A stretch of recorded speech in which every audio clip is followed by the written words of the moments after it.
सगळ्यात खालच्या बाजूला सगळं बायोलॉजी आहे तुमचं, सगळं महत्वाचा पार्ट आहे आत्ताचा सगळा जो आहे तुम्हाला मॅम या टर्म आमचा उद्या सायन्सचा पेपर आहे. उद्या पेपरच आहे तुमचा, युनिट टेस्ट सुरू झाली तुमची? नाही मॅम, घटक चाचणी. घटक चाचणी, बरं. तर घटक तुमची चाचणी आहे. सगळ्यांची शाळा 1 एप्रिल पासून सुरू होणार आहे का, म्हणजे 10वी? येस मॅम, 10वीचे क्लासेस सुरू होणार आहेत पेपर संपल्यानंतर. नाही, पेपर आणि येस मॅम, क्लासेस लवकरच नाही. क्लास आहेत 10वीचे. मॅम नाही, मार्च पासून चालू होणार आहेत. जनरली ऐका, मी का विचारते बघा, आता या वर्षीपासून म्हणजे भरपूर काही काही न्यूज मध्ये येतंय की सगळ्याच वर्गांसाठी सीबीएसई पॅटर्न फॉलो होईल, आणि दुसरं की सगळ्या शाळा 1 एप्रिल पासून सुरू होतील. जनरली सगळ्या सीबीएसईच्या स्कूल 1 एप्रिलला सुरू होतात, बरोबर ना? आता कसं आहे, आणि हे का आहे ते पण, की आपल्या स्टेट बोर्डचे जे पुस्तकं असतात किंवा ज्या परीक्षा असतात त्याच्यामध्ये आपण काय करतो, ठराविक धडे, त्याचा ठराविक साचा, तसाच अभ्यास करून पेपर देतो ना. पण ज्या कॉम्पिटेटिव्ह एक्झाम आहेत, जसं की इंजिनिअरिंगची एक्झाम म्हणा किंवा मेडिकलची नीट एक्झाम म्हणा, या एक्झाम मध्ये मुलांना म्हणजे आपल्या स्टेट बोर्डच्या, कोणता पण स्टेट बोर्ड बघा, त्या स्टेट बोर्डच्या मुलांना जरा कठीण जातं ते, कारण की आपला एक्झाम पॅटर्न वेगळा आहे, त्यांचा एक्झाम पॅटर्न वेगळा आहे. सो त्याच्यामुळे मग असं होऊ नये म्हणून सगळ्यांना सरसकट एकच अभ्यासक्रम द्यायचा, असा या वर्षीपासून असे एनईपी मध्ये बदल झालेच आहेत ना सगळ्या अभ्यासक्रमामध्ये. ते या वर्षीपासून असं म्हणतायत. म्हणूनच विचारलं. तुमच्या बाबतीत मला नाही वाटत तुमच्या बाबतीत काही लगेच ते करतील, 10वीच्या वर्षी काही खूप प्रयोग करणार नाहीत. मॅम ह्या वर्षी मान्य नाही वाटत केला आणखी. नाही, या वर्षी बहुतेक छोट्या वर्गांपासून सुरू करतील ते, एकदम 10वीला बॉम्ब टाकणार नाही की तुम्हाला सीबीएसईचा अभ्यास आहे वगैरे. पण सीबीएसईची परीक्षेचा आणि त्यांच्या याचा खरंच आपल्याला फायदा होतो बरं का. म्हणजे तुम्हाला वेळ मिळेल ना, मोकळा वेळ, जर तुम्हाला इंजिनिअरिंग मेडिकलला जायचं असेल तर थोडंसं ऍडिशनल स्वतःच त्याचे व्हिडिओ बघा. CBSE 10th standard science maths थोडं आपल्यापेक्षा एक लेवल वर आहे त्यांचं, म्हणूनच त्यांना 12वी नंतरच्या परीक्षांमध्ये सगळं सोपं जातं, कारण त्यांनी ते खूप आधीपासून केलेलं असतं. आपला अभ्यास मागे नाहीये, थिअरी आपली खूप चांगली आहे स्टेट, पण आपली परीक्षा पद्धती खूप बोर आहे. पाठांतर करा आणि पेपर द्या, अशा परीक्षा त्या नसतात, त्या ऍप्लिकेशन बेस्ड असतात. तुम्हाला जे कळलंय, जे समजलं, त्याचं ऍप्लिकेशन त्याच्यामध्ये असतं, तेच आपण करू शकत नाही, कारण आपण तशा परीक्षांचा अभ्यासच करत नाही. म्हणून जर तुम्हाला त्या परीक्षा द्यायच्या असतील, म्हणजे मी मुद्दाम हे का सांगते, आम्ही तुम्हाला ऑनलाईन शिकवतो किंवा आपण लेसन्स घेतो, पण आपण तेच लेसन्स घेतो जे आपल्या पुस्तकात आहेत. पण त्या परीक्षांमध्ये ह्याच्या खूप वेगळ्या पद्धतीचे प्रश्न असतात. तुम्हाला स्कॉलरशिपची परीक्षा वगैरे पण माहिती आहे, असं काही नाहीये, पण त्याही पेक्षा डिफिकल्टी लेवल जास्त असलेल्या त्या परीक्षा असतात, आणि सिलेबस पण खूप असतो. आता बघा, तुमचे जे बायोचे धडे आहेत ना, शेवटचे धडे, काय रे अटेंडन्स लिंक पाठवलीये ना? येस मॅम, पाठवली आहे. पाठवली. हा थोडा उशिरा आला का? पाठवते पुन्हा आता. जे आपले लास्ट लेसन्स आहेत ना तुमच्या आताच्या पुस्तकात, मी तेच सांगत होते, सगळा जो तुमचा लास्ट बायोचा पार्ट आहे ना, बायोलॉजीचा सगळा, त्याच्यामध्ये जे तुमचे धडे आहेत ना, ते सगळे क्रिटिकल धडे आहेत, म्हणजे त्यात सगळं बेसिक आहे तुमचं आता. हेच तुम्हाला 11वी 12वीला तुम्ही मेडिकलला किंवा ह्या पेपरला, म्हणजे फार्मसी किंवा मेडिकलच्या पेपरला, तर तुम्हाला ह्या सगळ्याचे डिटेल्स त्याच्यामध्ये येतील. तर ऑर्गनचं नाव काय, त्याचं फंक्शन काय, त्याचं अमुक काय, तमुक याची सुरुवात तुमची 9वी पासून होते. सो हे सगळे तुमचे बेसिक्सचे आहेत, जे 8वी 9वीला सुरू होतात. पण ठीक आहे, म्हणजे मी कॅज्युअली विचारलं. इथे बऱ्याच शाळांमध्ये चर्चा सुरू आहे की आपण आता 1 एप्रिल पासून सुरू करणार आहे का, टीचर्सचं ट्रेनिंग होणार आहे वगैरे, असं बरंच काही चाललंय. बरंच आहे ना, लवकर त्यांना जाग आली आणि त्यांनी नवीन नवीन गोष्टी करायला सुरुवात केली. आपलं सगळ्यांचंच भलंय त्याच्यामध्ये. जोपर्यंत चांगले विद्यार्थी बनत नाही, तोपर्यंत चांगला अभ्यास ते करत नाही, तोपर्यंत बोला बोला बोला बोला.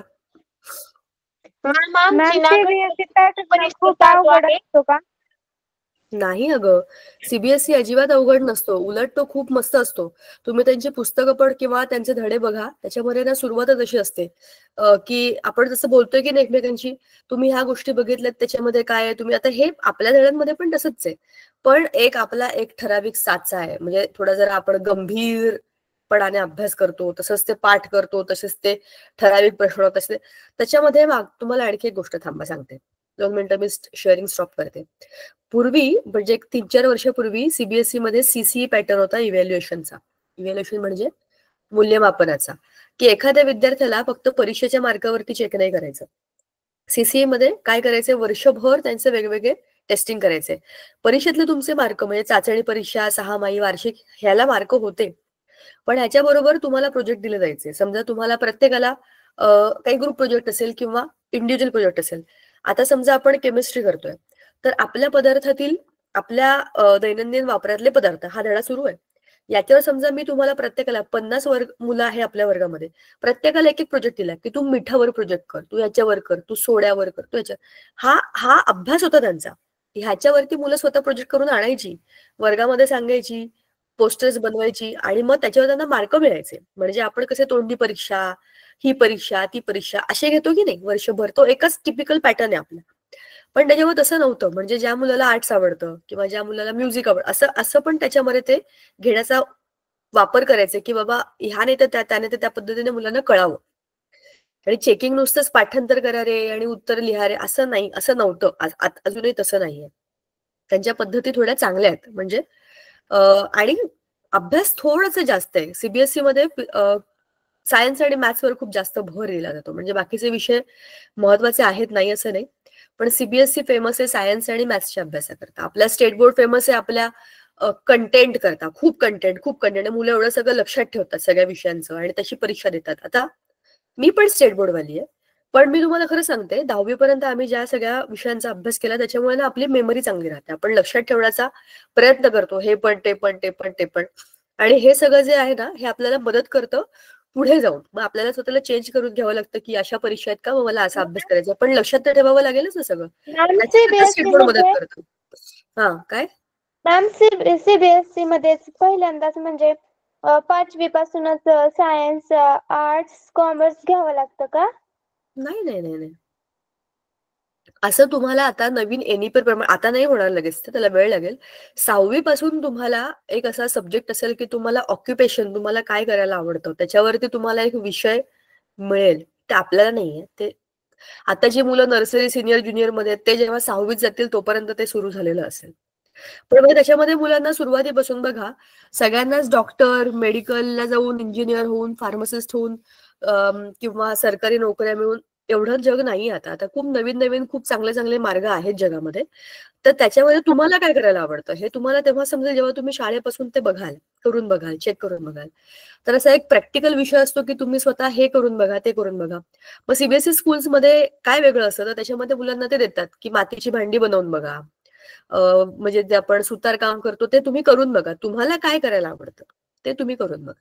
म्हणजे सगळ्या प्रकारचं ऑक्युपेशन तुम्हाला माहिती असलं पाहिजे. तुम्हाला त्याच्यात बेसिक माहिती असलं पाहिजे. तुम्हाला ते करता यायला पाहिजे. आवडलं तर तुम्ही त्याचा ऑक्युपेशन म्हणजे व्यवसाय म्हणून विचार करू शकता. चांगला विचार आहे ना? हे सगळं म्हणणं खूप सोपं आहे आणि हे सगळ्या शाळांमध्ये करून घेणं खूप कठीण आहे. आणि महाराष्ट्रासारख्या ठिकाणी जिथे आपण खूप वेगळ्या पद्धतीचं सगळं आपली सोसायटी खूप वेगळी आहे ना. म्हणजे गावांमध्ये आपल्याला ऑलरेडी माहिती आहे हे सगळं की सगळ्या प्रकारची कामं असतात. आपण बघितलेली असतात. पण शाळेमध्ये हे आणणं आणि मुलांकडून करून घेणं एक चॅलेंजच आहे. पण ते ठीक आहे. एक एक स्टेपने ते करतील.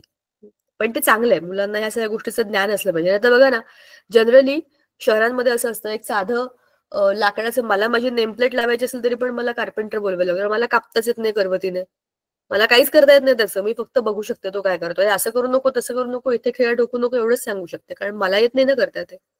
पण हे लहानपणापासून बाकी तुम्ही बघितलं असेल बघा, परदेशातले पिक्चर पण बघितले असेल तुम्ही. तर लोकं सगळंच करतात. त्यांच्या घरात त्यांचं गॅरेज असतं. टायर बदलण्यापासून ते कसं क्लिनिंग करायचं, काय करायचं हे सगळं त्यांना सगळ्यांनाच येत असतं.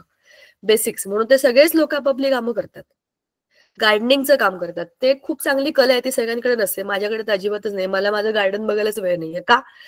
मला खूप आवडतं पण येत नाही करता. म्हणजे जे ते तण-बिण आलंय त्याच्यावरती फक्त ते तणनाशक मारा एवढा एकच पर्याय मला माहितीये. पण आणखीन खूप साऱ्या गोष्टी असतील ना. तर ते येण्याकरता ते लहानपणापासून केलं पाहिजे. मी पाहिलंय सगळं, पण केलं नाहीये स्वतः काही.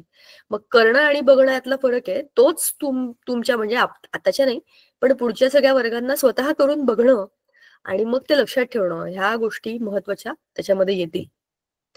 चला आपण जनरल बाकी पुढे होणाऱ्या इकडे गोष्टी मॅम काय ग? इकडे गावाकडे तुम्ही जे प्रयोग म्हणतायत ना ते हं. सगळे बायोलॉजीचे प्रयोग हे जास्त करत नाहीत. म्हणजे जे त्यांना इम्पॉर्टंट वाटतात ना टीचरला त्यापैकी काही म्हणजे एक एक तर हाताच्या बोटावर जेवढं मोजता येते तेवढेच प्रयोग करून दाखवतात. सगळे प्रयोग नाहीत हो ना. करून दाखवत गावाकडे. हो तेच आहे. गावाकडे काय शहरांमध्ये पण नाही करत. एवढा मोठा धडा आहे आणि एवढेच लेक्चर आहेत त्याच्यामध्ये तो संपवायचा आहे. शाळांमध्ये शिकवण्याचा प्रॉब्लेम हाच असतो. त्यांना जरी सगळं करावंसं वाटलं ना तरी पण ते करू नाही शकत. एवढ्या रिकाम्या गोष्टी असतात शाळेमध्ये करण्यासारख्या. सगळंच घ्यायचं असतं ना. त्याच्यामध्ये कुठले तरी पिरियड त्यांचे मिस होतात. त्याच्यामध्ये काहीतरी मध्ये सुट्ट्या येतात. तरी ते शिकवतात. मग त्यातलं काय कमी महत्वाचं आहे ते आता नको घेऊया. आधी जे महत्वाचं आहे ते घेऊया. हे ठरवूनच ते घेतात. आणि त्यात काहीच चुकीचं नाहीये. ते किती त्याच्यामध्ये वेळ घालवतील. कारण असं पूर्णच्या पूर्ण एक धडा घ्यायला गेलं तर कमीत कमी 1 आठवडा लागतो एक धड्याला. कमीत कमी. डिटेलमध्ये शिकवायचं असेल तर तेवढे लेक्चर मिळायला पाहिजे. तेवढे विद्यार्थी संख्या तशी असली पाहिजे. फॅसिलिटी असल्या पाहिजे. त्याच्यामुळे आपण त्या गोष्टीत काही बोलून उपयोग नाही. आपण आपला अभ्यास करायचा. जिकडे करायला शक्य आहे, जिकडे ते बघायला शक्य आहे, ऍटलिस्ट बघून मोकळं व्हायचं. ओके नाही? कारण आता आपण 9वी-10वीत आहे. आपल्याला आता स्वतःहून शिकायची सवय लावायला पाहिजे. तर पदार्थ आपल्या वापरातील हा धडा पण आपण स्वतः शिकूया. चला आता आपण आपलं डिस्कशन बंद करू आणि याच्यावरती येऊ. आपल्या वापरातील वेगवेगळे पदार्थ. सोपा धडा आहे. दैनंदिन जीवनातले महत्वाचे क्षार क्षार म्हणजे काय आपण बोललो होतो ऍसिड बेस सॉल्ट मधलेच आम्ल आम्लारी आणि क्षार हा धडा आठवतोय ना. त्यातले जे क्षार आहेत तेच आहेत हे आणि ते पण दैनंदिन महत्वातले म्हणजे आपण बऱ्यापैकी हे वापरतो. त्याच्याबद्दल आहे. किरणोत्सारी पदार्थ तुम्हाला आठवतंय का मी तुम्हाला एकदा रेडिओ ऍक्टिव्ह सबस्टन्सेस बद्दल सांगितलं होतं. त्यांची माहिती याच्यामध्ये आहे. दैनंदिन जीवनातील काही रासायनिक पदार्थ हे पण आपल्या धड्यामध्ये आहेत. आपण एक ग्लान्स घेऊया बरं का. हा धडा किती मोठा आहे. क्षार सॉल्ट्स पासून सुरू होतो. सुरुवातीला मीठ बीठ बरंच काही काही आहे.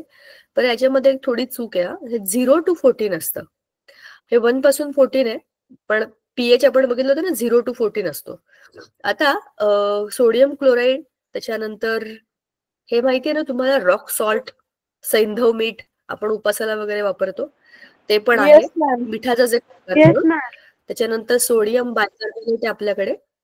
त्याच्यानंतर ब्लिचिंग पावडर विरंजक चूर्ण म्हणतात त्याला. त्याच्यानंतर आपण त्या सगळ्याचा वापर कुठे कुठे करतो ते बघितलेलं आहे. नंतर आपल्याला दिला आहे धुण्याचा सोडा वॉशिंग सोडा Na2CO3 10H2. ठीक आहे. हे सगळं आपण बघू एक एक करून शांततेत. ठीक आहे. त्याच्यानंतर पुढे आहे काही स्फटिकी क्षार क्रिस्टलाइन सॉल्ट्स तुरटी बोरॅक्स. अच्छा ह्या सगळ्यांचे तुम्हाला ही नावं अशीच्या अशी लक्षात. हे जे त्यांचे स्ट्रक्चरल फॉर्म्युले जे आहेत K2SO4 Al2SO4 थ्राईस 24H2 हे त्यांचे स्फटिक असणाऱ्या त्यांचे स्फटिक म्हणजे काहीतरी क्रिस्टल आहे. त्या क्रिस्टल बनवण्याकरता लागणाऱ्या गोष्टींची ही नंबर आहे. K2SO4 Al2SO4 थ्राईस आणि 24 पाण्याचे मॉलिक्यूल त्याच्यामध्ये आहेत. असं मिळून ते एक स्फटिक बनतं. म्हणून हे सगळंच्या सगळं लक्षात ठेवायचं. काय नाही 10 वेळा लिहून काढायचं पाठ होतं. बोरॅक्स काय ग काय म्हणालीस. असे अनेक सॉल्ट आपल्याला पण कोणते हे स्फटिक जलवाले सॉल्ट आहेत स्फटिकवाले. ह्या सगळ्यामध्ये पाण्याचे रेणू आहेत. बरं आता पुढच्या याच्यामध्ये काय बघायचंय बघा. साबण. आता इथून साबणापासून आपल्या दैनंदिन वापरातले पदार्थ आपण साबण एक घेतला याच्यातला. बाकीवरती आपण सगळे सोडे बिडे सगळे बघितले. किरणोत्सारी पदार्थ रेडिओ ऍक्टिव्ह सबस्टन्सेस मला खूप आवडतो हा पार्ट सायन्स मधला. किरणोत्सारी पदार्थ किती अमेझिंग आहे ना. बघा ना आपल्या आजूबाजूला अशा खूप साऱ्या गोष्टी आहेत. त्यातल्या कुठल्या तरी गोष्टीमधनं काहीतरी रेडिएशन जात आहेत. आपल्याला दिसत पण नाही आपल्याला माहिती पण नाही पण ते जातात. कारण ते रेडिओ ऍक्टिव्ह आहेत. म्हणजे आहेतच असं नाही पण मी सांगते कारण ते दिसत नाहीत आपल्याला. ह्यांचे रेडिएशन आपल्याला दिसत नाहीत पण ते आजूबाजूला असतात. तर अशा सबस्टन्सेसचा अभ्यास आता हे कुठून आलं कसं आलं ह्या जगाचा आपल्याला छानपैकी अभ्यास आहे. अल्फा बीटा गॅमा रेज म्हणजे काय. त्याच्यानंतर हा रुदरफोर्डचा एक्सपेरिमेंट आहे ना आपला गोल्ड फॉइल वाला तो आला पुन्हा. आता अल्फा बीटा गॅमा रेजची माहिती आली. किरणोत्सारी समस्थानिकांचा उपयोग आयसोटोप्स. त्याच्यानंतर मेरी क्युरी आणि मी तुम्हाला त्यांचा व्हिडिओ दाखवेन. ठीक आहे. हे बघा आणि ह्यांनी हे त्यांची मुलं आहेत बरं का जॉलियो क्युरी आणि ही तिची मुलगी आहे मेरी क्युरीची. ती आणि तिचा नवरा म्हणजे मुलगी आणि जावई ह्यांनी पण त्याच्यावरती काम केलेलं आहे. खूप इंटरेस्टिंग आहे. त्याचा वापर कुठे कुठे होतो किरणोत्सारी पदार्थांचा ते पण त्याच्यामध्ये. त्याच्यानंतर दैनंदिन जीवनातील काही रासायनिक पदार्थ, खाद्यपदार्थांमधले रंग. आपण चायनीज खातो की नाही, नूडल्स खातो किंवा मंचाव सूप खातो, येस अ, मॅम. किंवा राईस खातो, असा एकदम असा लाल भडक किंवा असा ऑरेंजिश असतो.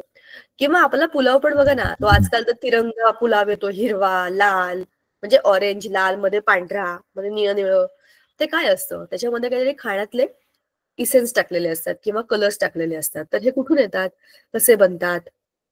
ते काही साईड इफेक्ट असतो का त्याचा? तसा साईड इफेक्ट काही नसतो, पण ते जनरली डेकोरेट करण्याकरता वापरतात. पण ते कशापासून बनवलेले आहेत ह्याच्यावरती अवलंबून आहे की ते काय त्याचा साईड इफेक्ट देऊ शकतात. जर बघा, साधा आपण रंगीत एखाद्या आपल्या जेवणातलाच लाल रंग मला हवाय, मी बीटरूटचा ज्यूस काढला आणि त्याला लावला, तर तो नॅचरल कलर आहे ना. मग असे नॅचरल कलर घेऊन जर आपण येस त्यांना मॅम. वापरलं आणि कलर केलं, तर त्याचा साईड इफेक्ट काही नाहीये. पण तुम्ही आर्टिफिशियल कलर त्याच्यामध्ये टाकले, तर ते कशापासून बनलेले आहेत हे बघायला पाहिजे. बरं, हेअर डाय तुम्हाला सगळ्यांना माहिती असेल, पांढऱ्या रंगाच्या केसांना काळं, लाल, निळं करण्याकरता आपण वापरतो आर्टिफिशियल कलर्स. आणि हे कोणते रंगपंचमीचे रंग. हं? म्हणून असं नाही का म्हणतात की नॅचरल रंग वापरा, नॅचरल रंग वापरा. तर त्याचे सगळ्यांचे दुष्परिणाम किंवा त्याच्यामुळे होणारे धोके जे काही आहेत आपल्याला, ते दुर्गंधीनाशक डिओड्रंट्स हे आपल्याला सगळ्यांना माहिती आहे. आपण वापरले नसेल तरी टीव्ही मध्ये बघतो ते आपण, फुसफुस करून लोक फिरतात, त्यांच्या आजूबाजूला लगेच एकदम सगळे अट्रॅक्ट होतात. तो वरुण धवन असेल, नाही तर आणखीन कोणता तरी हिरो असेल, नाही तर कुठेतरी हिरोईन असेल, त्यांचे स्प्रे, त्यांचे डिओड्रंट, हे सगळे कुठून येतात? दुर्गंधीनाशक म्हणजे काय? आपण आपल्याकडे त्याची चांगली पद्धत होती अत्तर, आपण अत्तर लावायचो, हो की नाही? वेगवेगळ्या फुलांच्या अर्कापासून ते अत्तर वगैरे बनवली जायची. आता डिओड्रंट हा त्याचा थोडा मॉडिफाईड व्हर्जन आहे. टेफ्लॉन टेफ्लॉन कोटिंग तुम्ही बघितलं असेल, इडलीचा आपला जो तवा असतो, आपल्या डोशांचा जो तवा असतो, किंवा आप्प्यांचा जो काळ्या रंगाचं ते असतं ना, काळं, असं कुठलंही भांड स्वयंपाकामध्ये वापरतो त्याला काळ्या रंगाचं कोटिंग असतं. आणि जे नॉनस्टिक असतं तर ते टेफ्लॉन कोटिंग वालं असतं. तर ते एक प्रकारचं प्लास्टिक आहे, आणि ते असं प्लास्टिक आहे जे तेल कमी घेतं आणि वस्तूंना शिजवतं. ठीक आहे, म्हणून ते नॉनस्टिक वेअर मध्ये वापरलं जातं. आणि मॅम नंतर कोटिंग बोला. मॅम प्लास्टिक तर पगळत असतं ना, मग ते प्लास्टिक कसं पगळत नाही? मग पिघळतं ना, खूप जास्त वापरलं आणि त्याला घासलं. गरम तवा बघा तुम्ही, असे असे तुम्ही कितीतरी तवे बघितले असतील, त्याचं कोटिंग निघून गेलेलं आहे. मध्येच काळा रंग असतो, मध्येच नसतो, कुठेतरी ते खराब झालेलं असतं, खालचं अल्युमिनियम दिसायला लागलेलं असतं, निघतं ते. म्हणून ते खूप जास्त. पण ऍक्च्युली तुम्हाला माहितीये का, आपण उगाच ते नॉनस्टिक तवे वापरतो किंवा नॉनस्टिक कढया वापरतो. पूर्वी तुम्ही अजूनही माझी स्वतःची एक खूप चांगली मैत्रीण आहे, ती तमिळ आहे, तमिळ, एकदम प्रॉपर साऊथ इंडियन. पण ते लोक नाही वापरत नॉनस्टिक तवे, ते लोखंडाचे तवे वापरतात जे आपण वापरतो. असे सपाट तवे असतात मोठे, अरे तुम्ही बघितले असेल ना हॉटेलमध्ये किंवा वगैरे, पण ते काय नॉनस्टिक तव्यावर डोसे नाही करत बसत. मोठीच्या मोठी अशी एक काय बरं म्हणतात, त्यांचा ओटा असतो, त्याला खालून गॅस गरम करतात आणि ते मोठ्याच्या मोठ्याच्यावरती 10 असे पटापट तवे टाकतात, हे करतात, डोसे टाकतात. तर ते असतं. ते कसं असतं की त्याला ते तेल लावतात आणि त्याला ते कोटिंग देतात, त्याच्यामुळे ते चिटकत नाही. पण त्याची एक टेक्निक असते, त्याच्याकरता युट्यूबवर त्याचे व्हिडिओ बघायचे की लोखंडाच्या तव्यावरती डोसा चिटकू नये म्हणून काय करायचं, त्याला तेल लावायचं, त्याला चांगलं सगळीकडे पसरवायचं, त्याची सगळी वाफ येऊ द्यायची, परत तेल लावायचं चांगलं. मोस्टली ना हे लोक सगळे काही साऊथ इंडियन लोक कांदा असतो ना, कांद्याने त्याला फिरवतात तेलाला सगळीकडे, किंवा एखाद्या टिश्यू पेपरने किंवा एखाद्या कापडाने ते सगळीकडे तेल लावलं ना की त्या लोखंडामध्ये ते जिरतं आणि मग ते नॉनस्टिक तव्यासारखं काम करतं. ही त्यांची खूप जुनी पारंपरिक पद्धत आहे. लोखंडाचाच तवा ते पण वापरतात, पण ते नॉनस्टिक करून वापरतात. प्रॅक्टिसमुळे ना त्यांना फास्ट करता येतं. प्रॅक्टिस म्हणजे काय, त्यांच्या लहानपणापासून, त्याच्या जन्माच्या आधीपासून, पिढ्यापासून ते लोक इडली डोसे उत्तप्पेच खातात. मग नॉनस्टिक तर आता आलंय ना, येस त्यांचे मॅम. त्यांचे उत्तप्पे आणि हे कधी चिटकत नाही, त्यांची तवे लोखंडाचेच असतात. पण ते कधीच चिटकत नाही, कारण त्यांना ती टेक्निक माहिती की काय केलं की ते चिटकणार नाही. पण त्याला ते मस्तपैकी कोट करून टाकतात तेलाने, वापरतात. तवे घातक पण असू शकतात, कारण तुम्ही म्हणालात की आता ते पिघळल्यानंतर निघतात. जर एखाद्या वेळेस आपण त्याच्यावर जर डोसा करत असलो आणि ते तेव्हाच निघालं आणि आपल्या पोटात पण जाऊ शकतं ना मॅम? हो जातच की. बारीक बारीक जेव्हा त्याचे कोपरे निघतात तेव्हा ते हळूहळू हळू जातात ना जेवणामधनं. म्हणून हे टेफ्लॉन कोटिंग बिटिंगचे जोपर्यंत चांगले असतात तोपर्यंत चांगले असतात. आणि स्पेशली ते स्वच्छ नीट धुवायचे, म्हणजे त्याला घासून नाही काढायचं. जसं आपण अल्युमिनियमची स्टीलची भांडी हलक्या हलक्या हाताने फक्त वरचं तेल काढायचं, त्याच्यावर चिटकलेलं अन्न काढायचं, नाहीतर मग सगळं कोटिंगही निघून जातं. मग काय उपयोग आहे. आणि एकदा निघायला लागलं की मग ते खालचं खालचं पण आपल्या जेवणामध्ये यायला लागतं हळूहळू इनडायरेक्ट. पोर्सेलिन, बोन चायना, अच्छा हे सगळे मृत्तिका म्हणजे मातीच्या सुंदर वस्तू. भरपूर मोठा धडा आहे हा. कशा कशाशी काहीही कनेक्शन लावलेलं आहे त्यांनी. हा धडा आपण आता सुरू करूया. मी त्याचे व्हिडिओ तुम्हाला दाखवते. ठीक आहे. आपण खूप बोललोय आज अवांतर, पण ठीक आहे, आपण कधीतरीच भेटतो. No yes problem. मॅम. कधीतरीच भेटतो, त्याच्यामुळे आपण बोलू शकतो. चला व्हिडिओ दाखवते. आवाज आला नाही तर मला सांगा. Yes ma'am.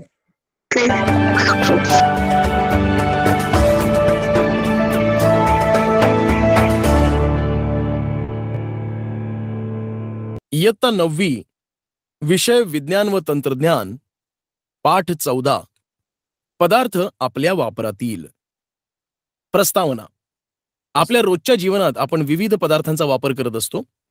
दात घासण्याचा ब्रश, साबण, शॅम्पू, धुण्याची पावडर, पेस्ट, साखर, स्टीलचे पितळेचे पातेले इत्यादी वस्तू आपण वापरतो. आपल्या रोजच्या जीवनातील विविध गरजा पूर्ण करण्यासाठी या अशा विविध पदार्थांची गरज भासत असते. या विविध पदार्थांचे शास्त्रीय दृष्ट्या वर्गीकरण आम्ल, आम्लारी, धातू, अधातू, क्षार अशा गटात केले जाते. बरं, मग आता तुम्ही या पदार्थांचे वर्गीकरण वरील गटात करा. पदार्थ: मीठ, साबण, टूथपेस्ट, खाण्याचा सोडा, पाणी, दही, दूध, तुरटी, लोह, गंधक, आम्ल, दही, आम्लारी, खाण्याचा सोडा, धातू, लोह, अधातू, गंधक, क्षार, मीठ, साबण, तुरटी, टूथपेस्ट, उदासीन, पाणी व दूध. अगदी बरोबर. तर आता आपण या पदार्थांविषयी या पाठात अधिक विस्ताराने माहिती मिळवणार आहोत. सर्वप्रथम आपण क्षार म्हणजे काय ते समजून घेऊ. दैनंदिन जीवनातील महत्वाचे क्षार, ज्या आयनिक संयुगात हायड्रोजन आणि ऑक्साईडचे आयन नसतात, तसेच एकाच प्रकारचे धन आयन व ऋण आयन असतात, त्यांना सामान्य क्षार असे म्हणतात. उदाहरणार्थ sodium sulphate, potassium phosphate, calcium chloride. निसर्गामध्ये अकार्बनी पदार्थ आम्ल व आम्लारीच्या स्वरूपात सापडत नाहीत, तर ते क्षारांच्या स्वरूपात सापडतात. वर्षाला 80 दशलक्ष टन क्षार समुद्राच्या पाण्यात मिळतात, म्हणून समुद्राला क्षारांचा समृद्ध स्रोत असं म्हणतात. समुद्राच्या पाण्यापासून chlorine, sodium, magnesium, potassium, calcium, bromine असे विविध क्षार मिळतात. समुद्र हा sodium, magnesium, potassium, calcium, bromine अशा विविध मूलद्रव्यांच्या अनेक क्षारांचा समृद्ध स्रोत आहे. या क्षारांबरोबरच रोजच्या जीवनात आपण इतर क्षारांचा उपयोग करतो, त्यांविषयी आपण अधिक विस्ताराने माहिती घेऊ. मुलांनो, विविध क्षारांची संपृक्त द्रावणे तयार करून त्यात वैश्विक दर्शकाचे 2 ते 3 थेंब टाकले असता त्यात कोणता बदल होतो, यावरून त्याचे स्वरूप म्हणजे आम्लधर्मी, आम्लारीधर्मी की उदासीन आहे हे खालील तक्त्यात दिले आहे, त्याचे तुम्ही निरीक्षण करा.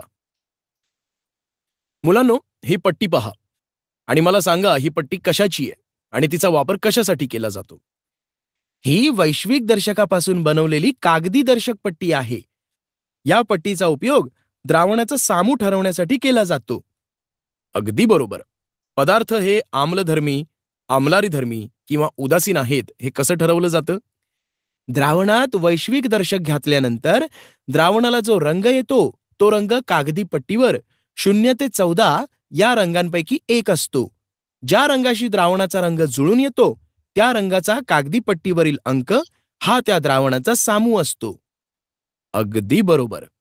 आपल्याला माहित आहे की जेव्हा क्षाराचा सामू 7 असतो तेव्हा तो क्षार उदासीन असतो व तीव्र आम्ल किंवा तीव्र आम्लारीपासून तयार झालेला असतो. तीव्र आम्ल व सौम्य आम्लारीपासून तयार झालेल्या क्षाराचे पीएच मूल्य 7 पेक्षा कमी असते तेव्हा तो आम्लधर्मी असतो, आणि जेव्हा सौम्य आम्ल व तीव्र आम्लारीपासून तयार झालेल्या क्षाराचे पीएच मूल्य 7 पेक्षा जास्त असते तेव्हा तो आम्लारी धर्मी असतो. अशा प्रकारे पीएच मूल्यावरून द्रावणाचा सामू ठरवता येतो. ओके. सामू साऊंड्स लाईक साबू. म्हणजेच काय की आपण कोणत्या पद्धतीने एखाद्या पदार्थाचा पीएच, याला पीएच म्हणतो आपण, पीएच चेक करणं. बघा, आपल्या धड्यामध्ये आपण आता काय काय बोलतोय, काय काय करायचंय तुम्हाला पीपीटी दाखवते, तिथून आपण आपलं काम पुन्हा सुरू करूया. बघा, हा चला, हा आपल्या पदार्थातील जी आपल्या दैनंदिन वापरातले कोणते कोणते पदार्थ आहेत, हा आपला आजचा धडा जिथे आपण सुरू केला. त्याच्यानंतर आपण ह्या सगळ्या गोष्टी बघणारे हे आपण मगाशीच बघितलं, पूर्ण पुस्तकच आपण बघितलेलं आहे, म्हणजे धड्यातला तो सगळा भाग. आता आम्ल, आम्लारी, धातू, अधातू आणि क्षार किंवा मीठ किंवा खाण्याचा सोडा म्हणजेच काय, आपल्या दैनंदिन जीवनातले अनेक पदार्थ, त्यातले काही आम्ल असतात, काही आम्लारी असतात, काही क्षार असतात, काही धातू असतात, काही अधातू असतात. जनरली याच कॅटेगरीमध्ये आपण सगळ्यांना डिवाइड करू शकतो. धातूच्या वस्तू आपण वापरतो, धातू नसलेले बरेचसे अधातू, जसं की प्लॅस्टिक असेल, जसं की लाकूड असेल, जसं की ह्या सगळ्या गोष्टी आहेत ज्या रबर असेल, ह्या अधातूच्या गोष्टी आहेत. क्षार जे काही न ऍसिड आहेत न बेस आहेत असे बरेच क्षार आपण वापरतो, आणि ऍसिड आणि बेसही आपण वापरतो. तर जनरली ह्या सगळ्या गोष्टी. बोला मॅम, मगाचा जो व्हिडिओ होता त्याच्यामध्ये दूध आणि पाणी उदासीन आलतं, तर या पीडीएफ मध्ये दूध आम्ल आलंय. बघा, दूध आहे ना स्लाइटली ऍसिडिक आहे, त्याचा पीएच आहे 6.7. ते ऍसिडिक, किंचित ऍसिडिक आहे. पाणी तर हे न्यूट्रल आहे, पाण्याला काहीच पीएच नाही, म्हणजे त्याचा पीएच ऍसिडिक पण नाही, बेसिक पण नाही, पाणी न्यूट्रल आहे म्हणून आपण ते कधीही पिऊ शकतो.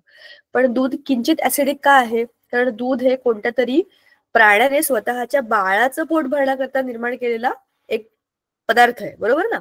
दूध कोणाला येतं? त्या आयांना ज्यांची बाळं दूध पितात, मग ते कोणते पण मॅमल्स असू दे, म्हणजे सस्तन प्राणी. फक्त सस्तन प्राणी, त्यात पण त्यांच्या मादा, ज्यांना बाळ आहे त्यांचं पोट भरण्याकरताच ते अन्न आहे, बरोबर ना. आणि ते अन्न खराब होऊ नये म्हणून ते किंचित ऍसिडिक आहे. कुठलाही अन्न पदार्थ, दुधासारखा पदार्थ तुम्ही बघा, दूध नुसतंच बरेच दिवस असंच बरेच दिवस काय, सकाळी आणलेलं कच्चं दूध नुसतंच ठेवा, रात्रीपर्यंत ते खराब होऊन जातं. का?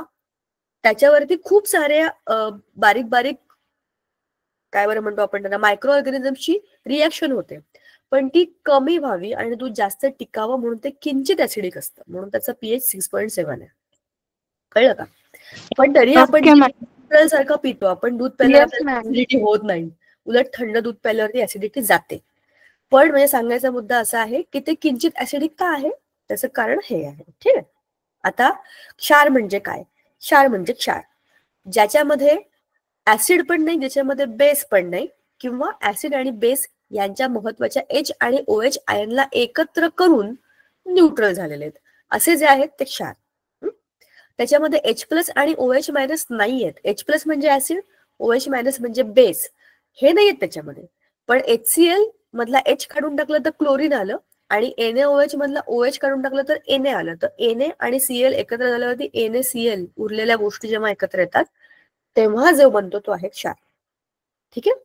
आता बरीच क्षाराची उदाहरणं इथे आहेत. तर एक क्षार कुठून आलेलं आहे, काय आहे हे आहे क्षार समुद्रातल्या पाण्यातले कुठेतरी जमा झालेले, आणि क्षारांचे स्फटिक. तुम्हाला हे पण मला सांगायचं, बघा, आपण आपल्या भरपूर ठिकाणी, आपल्या बऱ्याच गावांमध्ये नळाचं पाणी क्षारयुक्त असतं. त्याचं सगळ्यात बेस्ट एक्झाम्पल काय आहे, जे नळ आपण वापरतो ना त्या नळांवरतीच त्याचं कोटिंग येतं, किंवा त्या फरशांवरती त्याचे क्षार जमा झालेले असतात. ते क्षार कुठून आले? पाण्यामध्येच असतात, बरोबर. कोणत्या तरी सबस्टन्सचे, म्हणजे कार्बन सोडून बाकी सगळे जे काही आपले मूलद्रव्य आहेत त्यांचं कशाची तरी अभिक्रिया झालेली असते, आणि त्या क्षारांनीच पाण्याबरोबर ते सगळीकडे चिटकून बसलेले असतात, ते क्षार असतात. ठीक आहे. पाण्यामध्ये ते जास्त असतात, सांगायचा मुद्दा. आता समुद्रातले पाण्यातले मुख्य क्षार कोणते? आपण व्हिडिओमध्ये पण मगाशी बघितलं आहे.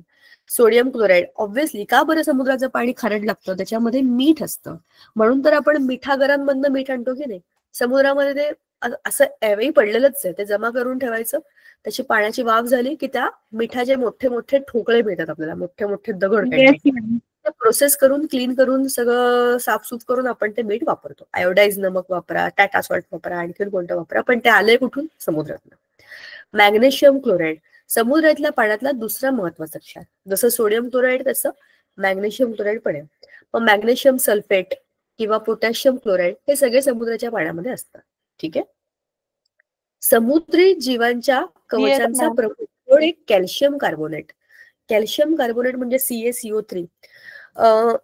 भरपूर सारे तुम्ही बघितले असतील त्या गोगलगाई किंवा त्या अशा गोगलगाईच बघू आपण, पाठीवर त्यांच्या शंख असतो बघा, जनरली तो कॅल्शियम कार्बोनेटचा कडक असतो आणि हा त्याच्यामध्ये कॅल्शियम कार्बोनेटचा सहभाग असतो ते बनवण्याच्या याच्यामध्ये. आणि मॅग्नेशियम ब्रोमाइड हा Mg. ते कसं तयार होतं? काय ते कसं तयार होतं मला नाही माहिती.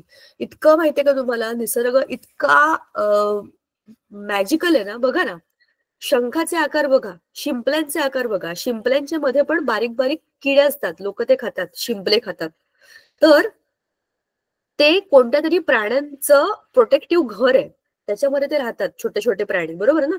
आता ह्या शंखांची निर्मिती, त्या छोटे छोटे शंख पण असतात गार्डन मध्ये असतात बघा, हिरवे हिरवे छोटे पांढरे, त्याच्यामध्ये पण बारीक बारीक बारीक काहीतरी छोटे छोटे अळ्यांसारखे किडे असतात. एकदम छोटे छोटे असतात, पण एकदम छोटे छोटे, एवढे तांदळाच्या दाण्यांसारखे दिसतात, ते एवढे छोटे छोटे असतात, पण त्यांचा आकार तोच असतो जो समुद्रातल्या शंखाचा असतो. पण मला असं वाटतं की समुद्रातल्या पाण्याच्या लहरी असतात ना, अशा अशा, त्या लहरींच्या हिशोबाने त्यांना तशा त्या वळ्या वळ्या वळ्या वळ्यांचा शेप येतो. कोणता पण बघा, माशाचा आकार किंवा जहाजाचा आकार किंवा आपल्या विमानाचा आकार हवेला किंवा पाण्याला अवरोध होऊ नये असाच असतो ना. तसाच ह्यांचाही आकार, ते पाण्यामध्ये खाली असतात ना, ते त्याच्याबरोबर लाटांबरोबर असे असे गोल गोल फिरून जे गोल गोल त्याला येतात ना, असे रिंग्स सारखं स्ट्रक्चर, हे मला वाटतं ते त्या पाण्यातलाच एक महत्वाचा घटक आहे, त्याच्यामुळे त्यांना ते आलेले असतात. ठीक आहे. तर असे सगळे अनेक क्षार त्याच्यामध्ये असतात. क्षारांचं pH मूल्य हे तुम्ही जरा एक सेकंद बघा आता, आणि मग मी तुम्हाला यातलं काय आठवतंय हे मी तुम्हाला विचारणार आहे, पण त्याच्या आधी 1-2 सेकंद मला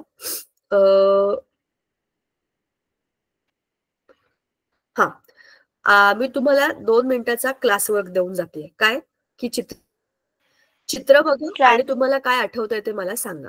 ठीक आहे, बघा. Okay ma'am. Yes ma'am.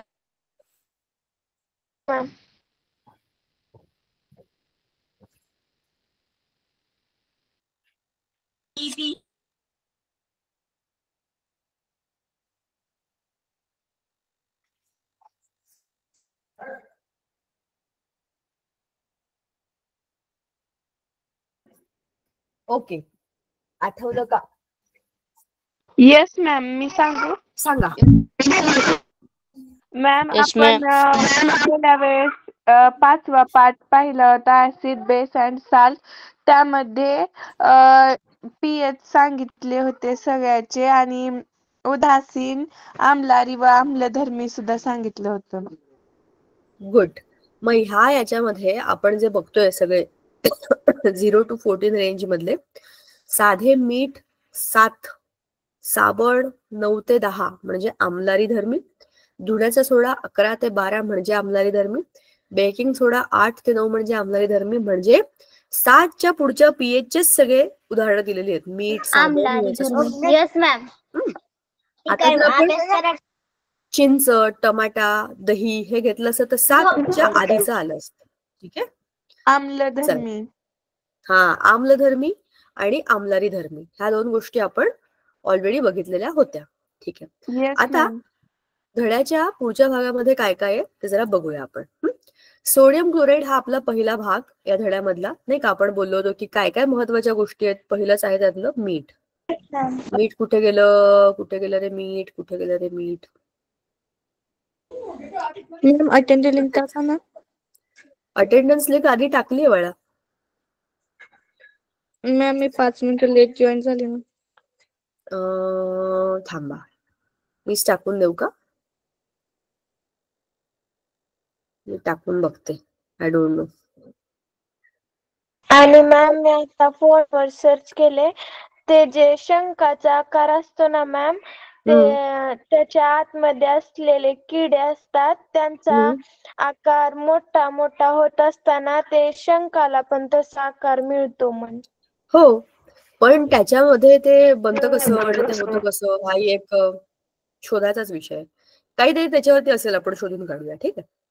बरं चला, साधे मीठ म्हणजे NaCl हे त्याचं स्ट्रक्चर आहे, त्याचं क्रिस्टलाइन स्ट्रक्चर म्हणजे त्याचं स्फटिकी आयनिक संयुग कसं दिसतं, त्याचं हे प्रारूप आहे, स्वरूप आहे. चव त्याची खारट असते, pH त्याचं 7 आहे आणि रासायनिक सूत्र त्याचं NaCl. ठीक आहे. पुढे सोडियम क्लोराईडचे उपयोग. सगळ्यात पहिल्यांदा तर अन्न पदार्थाची चव. क्लोरीन वायूची निर्मिती करण्याकरता, कारण ते NaCl आहे ना, क्लोरीन वायू निर्माण करायचा असेल तर NaCl पाण्यामध्ये टाकून ॲनोड कॅथोड असे जॉईन करायचे आणि इलेक्ट्रोलिसिस केलं तर एका बाजूला क्लोरीन वायू रिलीज होईल आणि एका बाजूला हायड्रोजन वायू रिलीज होईल. पाण्यामध्ये H+OH- असं असतं, NaClचं Na+ आणि Cl- असं होतं.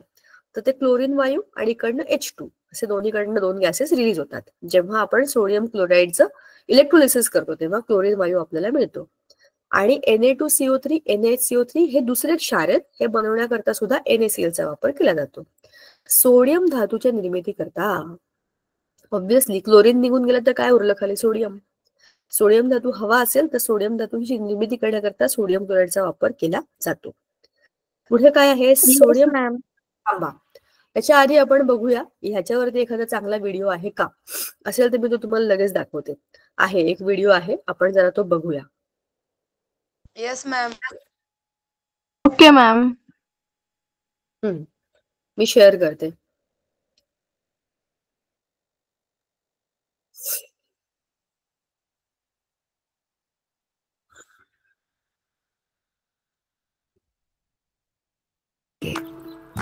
एक रिश्ता दिल से दिल का, एक कंगन से धड़कन का, एक इशारा आंखों ही आंखों में होगा, एक हीरा नजरों पे जादू करेगा, गहने जिनसे जन्मों तक दिल ना भरे, इंद्रिया आदित्य बिरला ज्वेलरी.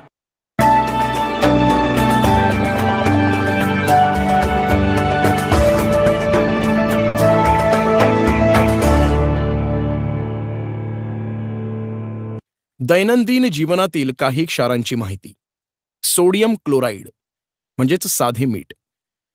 आपण रोजचे जेवण जेवतो त्या अन्नाला मिठामुळे चव येते, म्हणजेच हे मीठ अन्नाला रुचकर बनवते. अन्नाला खारट चव देणारे मीठ हा आपल्या जीवनात सर्वाधिक वापरण्यात येणारा क्षार आहे. मीठ या क्षारालाच रासायनिक भाषेत सोडियम क्लोराईड असे म्हणतात. सोडियम हायड्रॉक्साईड व हायड्रोक्लोरिक आम्ल यांच्या उदासीनीकरण अभिक्रियेने सोडियम क्लोराईड म्हणजे मीठ तयार होते, म्हणजेच ही अभिक्रिया घडून येते. सोडियम क्लोराईड हा क्षार उदासीन आहे व त्याच्या जलीय द्रावणाचे pH मूल्य 7 आहे. सोडियम क्लोराईडचे गुणधर्म. 1. हे एक रंगहीन व स्फटिकी आयनिक संयुग आहे. याच्या स्फटिकी रचनेत स्फटिक जल नसते.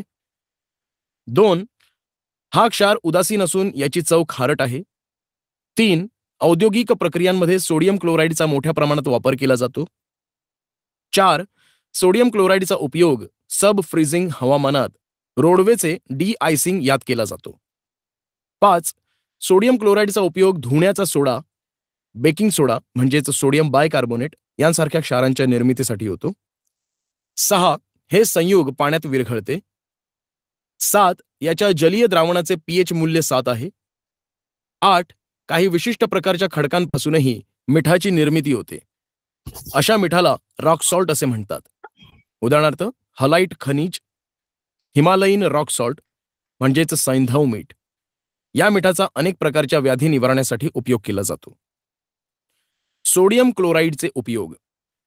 1.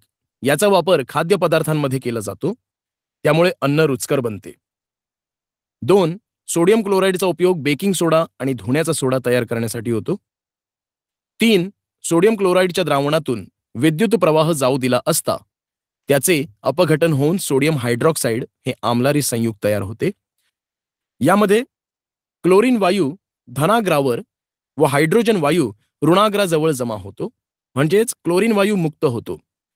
या पद्धतीने घटामध्ये सोडियम हायड्रॉक्साईड हे महत्वाचे आम्लारी तयार होते. यामध्ये रासायनिक अभिक्रिया पुढील प्रमाणे घडून येते. 4. उच्च तापमानाला मीठ तापवले तर ते वितळते. या स्थितीला मिठाची सम्मिलित अवस्था म्हणजेच फ्युज्ड स्टेट असे म्हणतात. सम्मिलित मिठाचे अपघटन केले असता धनाग्राजवळ क्लोरीन वायू तर ऋणाग्राजवळ द्रवरूप सोडियम धातू मुक्त होतो. संतृप्त मिठवणी. मिठाच्या 25% जलीय द्रावणाला संतृप्त मिठवणी म्हणजेच सॅच्युरेटेड ब्राईन असं म्हणतात. अशा द्रावणाचे 1/5 भाग बाष्पीभवन केल्यास विरघळलेल्या मिठाचे स्फटिकात रूपांतर होऊन त्या द्रावणातून मीठ वेगळे होते. सोडियम बायकार्बोनेट, खाण्याचा सोडा. मुलांनो, तुम्ही केक खाल्ला असेल, तसेच भजी, ढोकळा असे पदार्थही खाल्ले असतील. हे पदार्थ तुमच्या घरी आईने बनवले असतील. तुम्ही जर हे पदार्थ बारकाईने पाहिले तर हे पदार्थ खुसखुशीत किंवा सच्छिद्र असतात, कारण यामध्ये बेकिंग सोडा म्हणजेच खाण्याचा सोडा घातलेला असतो. पांढऱ्या अस्फटिकी चूर्णरूप सोड्याला बेकिंग सोडा असं म्हणतात. याला रासायनिक भाषेत सोडियम हायड्रोजन कार्बोनेट किंवा सोडियम बायकार्बोनेट असं म्हणतात. याचे रेणुसूत्र NaHCO3 हे आहे. सोडियम बायकार्बोनेटचे गुणधर्म व उपयोग. गुणधर्म: 1. बेकिंग सोडा पांढऱ्या अस्फटिकी चूर्ण रूपात असतो. 2. सोडियम बायकार्बोनेटमध्ये लाल लिटमस कागद निळा होतो, म्हणून हे आम्लारी धर्मीय आहे. उपयोग: 1. बेकिंग सोड्याचा उपयोग सच्छिद्र, हलका पाव, केक, ढोकळा तयार करण्यासाठी करतात. 2. अन्नपदार्थ खुसखुशीत होण्यासाठी बेकिंग सोडा वापरतात. 3. बेकिंग सोडा आम्लारी धर्मी आहे, त्यामुळे पोटातील आम्लता कमी करण्यासाठी याचा उपयोग केला जातो. 4. अग्निशामक यंत्रातील घटक असलेला कार्बन डायऑक्साईड वायू तयार करण्यासाठी सोडियम बायकार्बोनेटचा उपयोग करतात. 5. ओव्हन स्वच्छ करण्यासाठी बेकिंग सोड्याचा वापर करतात. 6. सोडियम बायकार्बोनेट छातीत जळजळ, अपचन, अस्वस्थ पोटावर उपचार करण्यासाठी अँटासिड म्हणून वापरतात. ओके, मॅम, बोला. ते होतं सोडियम क्लोराईड मध्ये जे सम्मिलित अवस्था होती ते जरा रिपीट करता का? रिपीट करू? प्रश्न विचारायचा होता की त्या बोला. व्हिडिओ मध्ये असं म्हणलंय की मिठाला रंग नाही आहे की पांढरा रंग आहे मिठाला. मग जे त्याच्यामध्ये मीठ रंगहीन आहे म्हणून सांगितलंय. मीठ रंगहीनच आहे ना, आपण वापरतो त्या मिठाला कुठं रंग आहे? रंगहीनच असतं ना ते. मॅम, ते पांढऱ्या रंगाचं दिसतंय की पण. हो मॅम, दिसतंय पांढऱ्या रंगाचं दिसतं. पांढरा रंग म्हणजेच रंगहीन ना. हिरवा, पिवळा, निळा रंग नाही म्हणजेच रंगहीन, म्हणजेच पांढरा स्वच्छ रंग. अच्छा, तुम्ही ते म्हणता ना ते काय, ते तू काय म्हणत होतीस ते सम्मिलित. हा, म्हणजेच ते मोल्टन स्टेट. मोल्टन स्टेट म्हणजे त्याचं विरघळणं, पूर्ण वितळणं. विरघळणं नाही, वितळणं. ते पूर्ण एखादा सॉलिड आपण गरम करायला ठेवलं की तो वितळतो की नाही, जसं चमच्यावरती साखर ठेवली की ती काळी काळी होते आणि वितळते, बरोबर ना? सेम तसंच मिठाचं पण त्याला खूप काहीतरी जास्त हीट केली की ते होतं. मग त्या प्रयोगामध्ये ते सेटअप तसा होता आणि खालच्या बाजूला ते झूम करून दाखवलं होतं की त्या भांड्यामध्ये ते वितळतंय. तेवढंच होतं त्याच्यात. आता पुन्हा लावू का मी ते? तुम्हाला तुमचा वेळ नाही झाला? वेळ नाही संपली?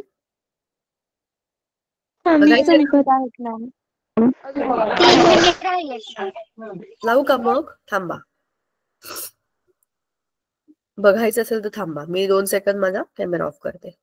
बघा, हाच तो व्हिडिओ आहे अजून काही गेला नाही. बरं झालं मी अजून बंद नाही. तुम्ही केक खाल्ला असेल, मध्ये रासायनिक अभिक्रिया पुढील प्रमाणे करण्यासाठी होतो. 3 केला जातो असे म्हणतात. उदाहरणार्थ, सोडियम क्लोराईडचे उपयोग. 1. याचा वापर खाद्यपदार्थांमध्ये केला जातो, त्यामुळे अन्न रुचकर बनते. तापमानाला मीठ तापवले घडून येते. 4. घटामध्ये सोडियम हायड्रॉक्साईड व हायड्रोजन वायू हे बघा, मी तुम्हाला इलेक्ट्रोलिसिस म्हणत होते ना, ते हेच आहे. एका बाजूला क्लोरीन वायू, एका बाजूला हायड्रोजन वायू.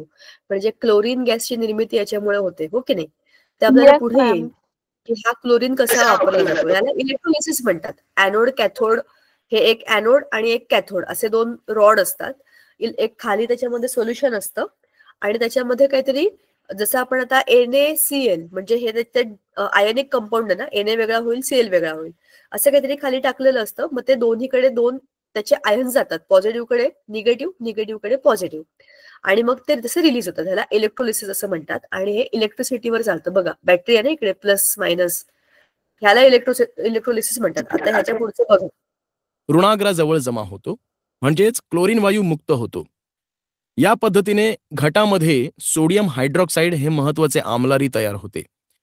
यामध्ये रासायनिक अभिक्रिया पुढील प्रमाणे घडून येते. 4. उच्च तापमानाला मीठ तापवले तर ते वितळते. या स्थितीला मिठाची सम्मिलित अवस्था म्हणजेच फ्युज्ड स्टेट असे म्हणतात. सम्मिलित मिठाचे अपघटन केले असता धनाग्राजवळ क्लोरीन वायू तर ऋणाग्राजवळ द्रवरूप सोडियम धातू मुक्त होतो. संतृप्त मिठवणे. ह्याचा अर्थ कळला का? जेव्हा आपण त्याला पाण्यात टाकतो तेव्हा त्याचं डिझोल्युशन होतं. म्हणजे काय होतं, Na+ आणि Cl- असा वेगळा वेगळा होतो. पण जेव्हा तुम्ही त्याला वितळवता तेव्हा त्याच्यामध्ये ते मोल्टन स्टेटमध्ये येतं ना, आणि मग तुम्हाला सोडियम हा धातू मिळतो. जेव्हा तुम्ही त्याला काय बरं म्हणतात, गरम करून त्याला वितळवता तेव्हा. ठीक आहे, सम्मिलित अवस्था. ठीक आहे, झालं. आपण आता पूर्णपणे सोडियम क्लोराईड बद्दल बोललो. आणि खालच्या जो धड्यातला भाग आहे ना, म्हणजे काय आपला हा खाण्याचा सोडा, तर केक बीकचं उदाहरण दिलं होतं ना, त्याच्यामधला हा सगळा भाग आपला वाचून झालेला आहे. बघा, केक, ढोकळा बिकळा हे सगळं त्यांनी सांगितलं आपल्याला, हो ना. ओव्हन स्वच्छ करण्याकरता बेकिंग सोडा वापरतात. इथपर्यंत आपला धडा आज संपलेला आहे. पुढच्या वेळेला आपण ब्लिचिंग पावडर बद्दल बोलूया. ठीक आहे, ब्लिचिंग पावडर पासून सुरू करू. Yes ma'am. ठीक आहे, ओके मॅम. जायचं का आपण आता? Bye ma'am. Yes ma'am. चलो, bye bye. Yes ma'am. Yes bye ma'am. Ma'am. Bye. Bye. Good night. Sweet good night. Dreams. Bye ma'am. Bye ma'am. Good night. Bye ma'am. Good night. Bye bye ma'am. Good night ma'am. Bye.